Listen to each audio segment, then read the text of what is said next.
பகவத்கீதையில் 4வது சாப்டரில் 29வது ஸ்லோகமும் 30வதுல முதல் லைனும் சேர்த்து சொல்லணும். அபானே ஜுஹ்வதி பிராணம் பிராணே பானம் ததா பரே பிராணாபானகதி ருத்வா பிராணாயாம பராயணாக. இப்போ 30ல் முதல் லைன் மட்டும்.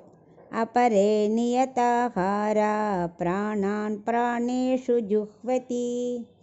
இப்போ இதுக்குள்ளே அர்த்தத்தை பார்க்கலாம். கண்ணன் சொல்லின்னு இருக்க பிராணாயாமம் 3 வகையாக இருக்குது அப்படின்னு. அதாவது ஒன்று மூச்சை இழுத்து பிடிக்கிறது, அப்புறம் நிறுத்துறது, 3வது விடுறது. 3 டைப் இருக்கு இல்லையா, அதுதான் பிராணாயாமங்கிறது. பிராணவாயு மேல் நோக்கி போகும், அதுக்கு பிராணவாயுன்னு பேர். கீழ் நோக்கி வந்தால் அதுக்கு பேர் அபானவாயுன்னு பேர். இந்த பிராணவாயுவை திரவியமாக வச்சு அபானவாயுவை அக்னியாக வச்சா அதுக்கு பேர் கூரக கிரியை. அதாவது நீ மூச்சை உள்ளே இழுக்கும்போது மேலே மூச்சு போயின்னு இருக்கு. இந்த அப்பானவாயு என்ன பண்ணும், அதை கீழ் நோக்கி வருது பேர் அப்பானவாயு இல்லையா, அது கீழ் நோக்கி வரும். அப்படி வரும்போது அந்த பிராணவாயுவை திரவியமாக வச்சு அப்பானவாயுங்கிற அக்னியில் ஆகுதி கொடுத்துடணும். அதுக்கு பேர் கூரக கிரியை. நம்ம பிந்தியே பார்த்தோம் இல்லையா, ஒரு திரவியத்தை அக்னியில் ஆகுதி கொடுக்கணும்னு. அந்த மாதிரி 2வது கிரியைக்கு பேர் ரேச்சக கிரியை. அது மூச்சை விடும்போது, அது மூச்சை இழுக்கும்போது உள்ளதுக்கு பேர், முள்ளை இழுக்கும்போது பேர் கூரக கிரியை. இப்போ விடும்போது ரேச்சக கிரியை. இதில் என்ன பண்ணும், அப்பான வாயுவை திரவியமாக வச்சுண்டு பிராணவாயுவை அக்னியாக வச்சுக்கணும் ஆகுதி கொடுக்கறச்சு. இதுக்கு பேர் ரேச்சக கிரியைன்னு பேர். 3வது வகைக்கு கும்பக கிரியைன்னு பேர். அது என்னென்னா, பொதுவாக வாயு 5 இருக்குது நம்ம உடம்புக்குள்ள, 5 வாயு இருக்குது. அந்த 5 பிராணவாயுவையுமே 5 அக்னியாக ஆகுதி கொடுத்துடணும். அப்போ தான் அந்த ஜீரண சக்தி நல்லா இம்ப்ரூவ் ஆகும். இதுக்கு பேர் மூச்சை இழுத்து பிடிக்கிறதுன்னு பேர்.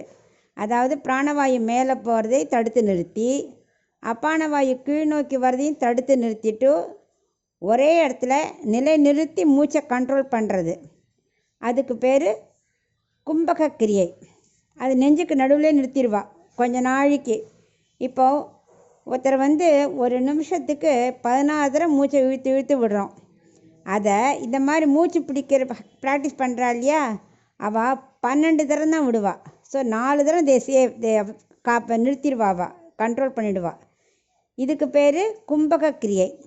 இந்த மாதிரி பண்ணுறச்சே என்ன பண்ணணும், ஆகார நியமம் ரொம்ப முக்கியம். ஆகார நியமம்னா என்ன நடத்துமா, அரை வயிற்றுக்கு சாப்பிட்டுட்டு 1/4 வயிறு தண்ணிக்கு குடிச்சிட்டு பாக்கி 1/4 வயிறு வாயுக்கு இடம் கொடுக்கணும், ஸ்பேஸ் இருக்கணும்.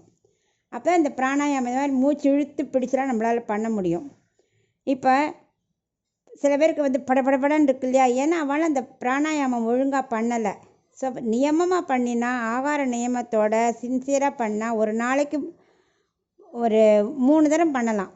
ஒவ்வொன்றும் 15 நிமிஷம் அப்படி பண்ணினோம்னா ஆரோக்கியத்துக்கு ரொம்ப நல்லது. இந்த மாதிரி பண்ணுறச்சா என்ன பண்ணுவோம், கண்ணை மூடிட்டு தியானமாக பண்ணுவோம் இல்லையா. ஸோ பகவத் தியானமும் வந்துடுறது, ஆகார நியமத்தோடையும் பண்ணாலும் அது பெரிய கர்மயோகம் ஆகிடுறது அப்படின்னு கண்ணன் எக்ஸ்பிளைன் பண்ணுற.